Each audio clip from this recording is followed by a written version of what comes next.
Hi, it's Ellen Delap, Certified Professional Organizer, owner of ProfessionalOrganizer.com.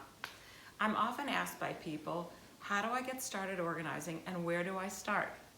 So when I'm thinking about organizing the ADHD friendly way, I think about starting in what's most frustrating is often what's most motivating. So let's think about what might be most frustrating as a spot to start for you.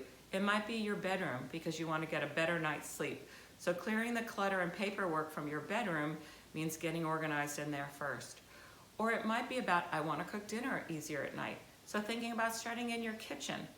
Or it might be, these toys are driving me crazy. I really need to work on the playroom. So think about what's most frustrating because that emotional impact of clearing clutter will make a big difference for you. The other thing I tell people is to start small. It's generally we're thinking, I need to take days and hours to get started organizing. So think about the smallest spot that you could organize.